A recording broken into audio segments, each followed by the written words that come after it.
전국 곳곳에서 집단 감염이 계속되면서 대유행 우려가 커지고 있습니다. 또 다음 주 백신 접종을 준비하는 움직임도 분주해지고 있는데요. 코로나19 브리핑 고려대학교 약학대학 김정기 교수와 함께 자세한 얘기 나눠보겠습니다. 어서 오십시오. 안녕하세요. 네. 자, 18일 하루 561명의 확진자가 나왔고 이제는 일주일 평균 확진자 수도 거리 두기 2.5단계에 해당하는 400명대에 진입했습니다.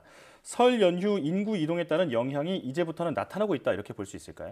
글쎄요, 아직까지는 본격적으로 그런 영향이 나타나고 있지는 않은 것 같고요. 예. 오히려 지금 한 일주일 정도 됐거든요. 설 연휴가 끝난 지. 근데 뭐 일부 사례들은 지금 발생을 하고는 있습니다만 본격적으로 대규모로 확산되는 양상은 좀 안 보이는 것 같아요. 그래서 예. 일단 우리가 우려했던 그런 설 연휴 이후의 대규모 어떤 확산은 어떤 큰 고비는 좀 넘어가고 있지 않나 이런 생각을 가지고 있고요. 근데 예. 아직은 좀 시간을 좀 지켜봐야 된다. 그래서 이번 주 주말 좀 더 길게는 다음 주 초까지는 좀 상황을 봐야지만 정확하게 판단을 할 수 있다. 이렇게는 보고 있는데 네. 일단 말씀하신 것처럼 어제 0시 오늘 0시 기준으로 500명대의 신규 확진자를 보였고 그 전에 이틀 동안 600명대의 신규 확진자를 보였거든요. 예. 이 부분은 설 연휴 영향이라고 보기에는 좀 어렵고 이 부분이 이제 설 연휴 이전에 거리두기 단계가 좀 완화됐고 또 일부 그 방역 조치도 완화됐거든요. 예. 이러한 부분들의 여파로 발생하고 있지 않나 이런 생각을 가지고 있습니다. 최근에 발생했던 대규모 집단 감염, 뭐 순창대 서울병원이라든가 아니면 충남 아산의 보일러 제조 공장이라든가 이러한 부분들은 설 연휴 때 확진을 지표 환자가 받았거든요. 그러니까 네. 그 이전에 이미 감염이 확산돼서 설 연휴 때 지표 환자가 나왔다 이렇게 보는 게 맞습니다. 그래서 일단은 이 부분은 설 연휴의 영향이라고 보기에는 다소 어렵다. 근데 지금 뭐 역학조사가 진행 중이긴 합니다만 당시에 설 연휴 이전에 이런 대규모 확산이 있었고 설 연휴가 지났거든요. 근데 네. 그 직원들 중에 일부가 고향을 방문했다라고 하면 이 부분들이 지역사회에서 설 연휴의 여파로 나타날 가능성은 향후에 일정 시간 동안 있을 것 같다라고는 보고 있습니다. 그래서 일단 좀 지켜봐야 되겠다라는 생각을 가지고 있습니다. 예. 설 연휴로 인한 대규모 확산은 조심스럽지만 큰 고비는 조금 지난 게 아닌가 이렇게 분석을 하고 계시고요. 하지만 조금 더 지켜봐야겠다 이렇게 말씀해 주셨습니다. 자, 대규모 사업장과 직장 내에서 집단 감염이 끊이지 않고 있는데요.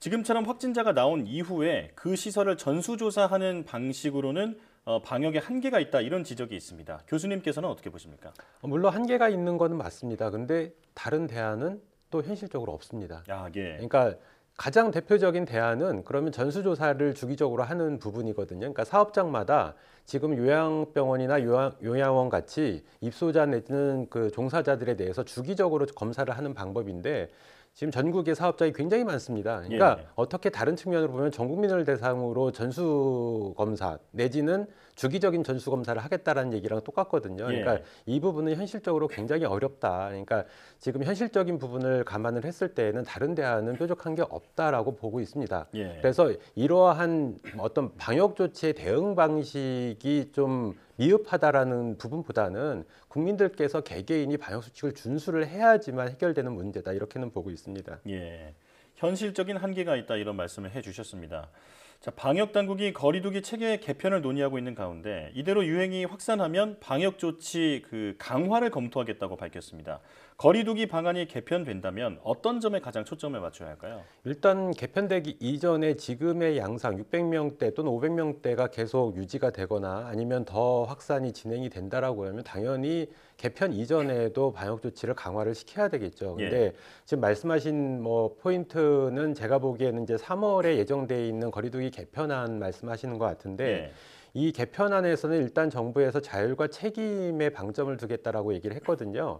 그러니까 이 부분은 어떻게 보면은 지금의 현재 또는 과거의 거리두기 체제 이거보다는 조금 더 완화된 방향으로 갈 거다라고는 보고 있습니다. 그런데 예. 이렇게 완화를 시켰을 때 물론 자율을 맡기고 그 다음에 방역 수칙을 안 지켰을 때 책임을 무겁게 지우겠다라는 부분인데 이 부분이 방역 수칙을 제대로 지켰음에도 불구하고 현실적으로 마스크를 벗으면서 일어나는 감염들이 있거든요. 예. 이 부분은 어떻게 대응을 할 것이냐라는 부분이 있습니다. 그래서 아무래도 자율과 책임에 맡기면 어느 정도 한계성은 분명히 있을 거다라고는 보고 있습니다. 그래서 이러한 개편들이 현실적인 부분하고 동떨어지게 개편이 되면 안 될 거다라는 생각을 가지고 있고요.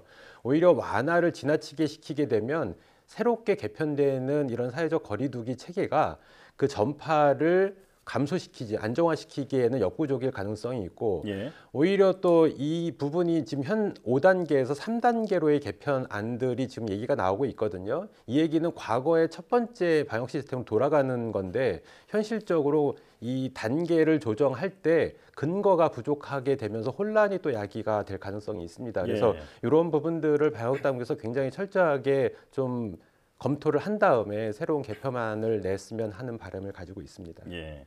일단 지속 가능한 방역에 초점을 맞추고 조금 더 치밀하게 잘 짜야 될 것 같습니다.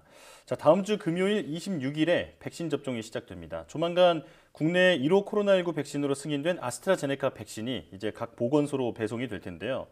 이 아스트라제네카 백신이 그 화이자나 모더나 백신보다 보관과 유통이 조금 더 용이하다고는 해도 어떤 유통 과정이나 접종 과정에서 주의할 점은 없겠습니까? 일단 뭐 접종상에 가장 주의할 점은 이 아스트라제네카 백신의 유통 방식이 그 독감 백신하고 동일하거든요. 그래서 예. 2도에서 8도, 그러니까 우리가 흔히 얘기하는 냉장 보관에서 유통 및 보관을 해야 되는데 독감 백신 때도 문제가 됐던 것처럼 콜드체인 문제가 발생을 하면 안 된다라고 예. 보고 있습니다. 그러니까 어렵게 구한 백신이 콜드체인 문제로 해서 또 폐기되는 이러한 상황이 발생하면 굉장히 혼란이 야기될 가능성이 있다 보니까 이 부분은 우리가 경험을 한번 했기 때문에 철저하게 관리가 될 것 같고 앞서 보도된 내용처럼 실제로 모의 훈련도 계속 진행을 하고 있어서 예. 큰 문제는 없지 않을까 이런 생각은 가지고 있습니다. 예. 다만 어찌 됐든 이 1분기 때는 물량이 얼마 안 되기 때문에 가능은 할지 모르겠는데 2분기 때는 아스트라제네카 백신 이외에도 다양한 백신들이 국내로 공급이 될 거거든요. 그리고 아스트라제네카 백신은 보관과 유통이 용이하다 보니까 일선 의료기관으로 이 유통이 될 가능성이 굉장히 많습니다. 그래서 이럴 때 혹시나 착오가 생기면서 콜드체인 문제가 발생하지 않을까 우려되는 부분이 있는데 이 부분은 향후 2분기 때는 굉장히 철저하게 모니터링을 해야 된다라고 보고 있고요.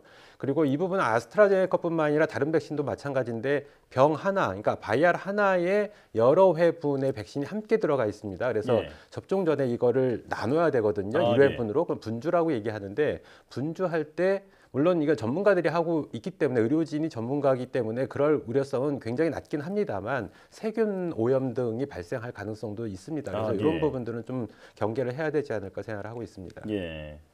자, 이제 당장 접종 대상이 되는 분들은 궁금한 게 많을 텐데요. 접종 대상이 되면 혹시 백신을 무조건 맞아야 한다, 뭐 이런 의무가 있는 건가요? 아니에요. 지금 정부에서 얘기하기로는 강제성은 없다. 그러니까 예. 본인의 선택입니다. 그러니까 대상자에 포함되는 여부는 일단 정부에서 대상자를 선별을 하고요. 그리고 대상자가 실제로 접종을 받을 건지 안 받을 건지는 본인의 선택에 맡겨져 있습니다. 근데 다만 접종 예정일이 됐는데 몸에 건강에 이상이 생겨가지고 이럴 경우, 그러니까 합리적인 이유가 있을 때는 연기는 가능합니다. 근데 합리적인 이유가 있을 때요. 예. 네. 근데 합리적인 이유가 없을 때는 일단 접종을 거부하게 되면 가장 후순위, 그러니까 4분기 때나 접종이 가능할 거다 이렇게는 보고 있습니다. 예. 이게 추가적으로 백신 접종을 할 때 어떤 백신 종류를 고른다거나 이런 선택권 같은 건 없는 겁니까? 백신에 대한 선택권은 없습니다. 이건 정부에서 명시를 했고요. 예. 그래서 일단은 접종일에 가서 배당되는 그 백신을 접종받게 됩니다. 그래서 예. 본인 선택권은 없다 이렇게 보시면 될 것 같습니다. 네. 자, 이제 65세 이상 고령층이 아스트라제네카 백신 접종 대상에서 일단 제외가 되면서 65세 미만의 요양병원 그리고 요양시설과 이제 입소자 종사자들을 대상으로 먼저 백신 접종이 이루어질 텐데요. 백신을 맞을 때 부작용을 포함해서 어떤 주의할 점 같은 게 있을까요? 일단 뭐 크게는 백신 접종 전과 후로 나눌 수가 있는데 접종 전에는 본인이 어떤 접종 당일쯤에 대해서 건강 상태 이상이, 그러니까 컨디션이 안 좋다거나 아니면 갑자기 호흡기 증상을 보인다거나 발열 등의 증상이 있다거나 하면 일단은 접종을 하지 말으셔야 되고요. 예. 그리고 접종 전후 지나친 음주 같은 거는 피하시는 게 좋다라고 말씀을 드리고 싶습니다. 예. 그리고 접종 후가, 그러니까 특히 또 접종 전에 주의할 점이 일단은 대상자분들이 고연령층들이시거든요. 예. 근데 물론 1분기 때는 요양시설에 입소하신 분들이 대상자가 되는데 65세 미만으로 그렇다 보니까 우리가 대상자가 정부에서 얘기한 게 75만 명입니다. 예. 근데 실제로 1분기에 공급이 될 걸로 예상되는 물량은 2배 정도 되거든요. 이렇게 되면 2분기 때, 그러니까 그 어떤 요양시설에 입소하지 않으신 일반 국민 중에 65세 이상의 분들이 대상자로 편입이 될 가능성이 있습니다. 아, 예. 그래서 입소자분들, 그러니까 요양시설 입소자분들 같은 경우에는 실제로 해당 의료기관에서 모니터링이 가능한데 그 이외에 2분기 대상자가 1분기로 편입이 됐을 때에는 고연령층인데 가족과 함께 사시면 괜찮습니다. 근데 가족과 떨어져서 혼자 사시는 분들 같은 경우는 접종 전에 반드시 자녀분들한테 알려야 된다. 아, 예. 그래야지만 본인이 어떤 이상 반응이 있을 때 자녀분들이 실제로 그런 상황에 한 일주일 정도, 접종 일주일 정도는 계속 모니터링을 해주셔야지만 또 어떤 불의의 사고가 생기는 걸 방지할 수 있다 이렇게 보고 있고요. 접종 후 같은 경우에는 일단은 앞서 말씀드린 것처럼 지하철 음주 같은 거는 예. 피하시는 게 좋을 것 같고, 일단 접종 후에 중증 이상 반응, 대표적으로 아나필락시스인데 이 부분은 보통은 30분에서 1시간 사이에 발생을 하거든요.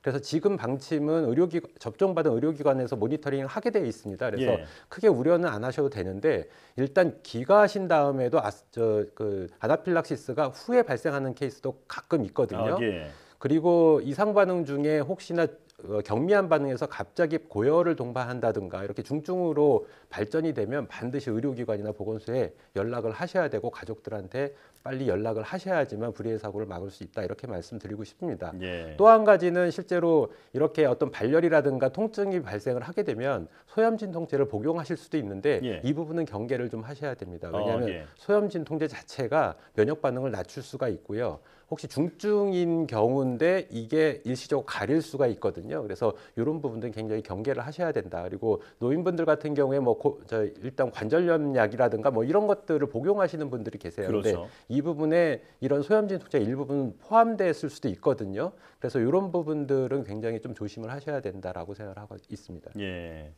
이 독감 백신 주의 사항과 상당히 유사하다 이런 생각이 드는데요. 네, 그 독감 백신을 접종하면서 이런 부분들에 대해서 조금 더 신경을 써야겠습니다. 자, 지금까지 고려대학교 약학대학 김정기 교수와 함께 코로나19 상황 살펴봤습니다. 교수님 말씀 잘 들었습니다. 감사합니다.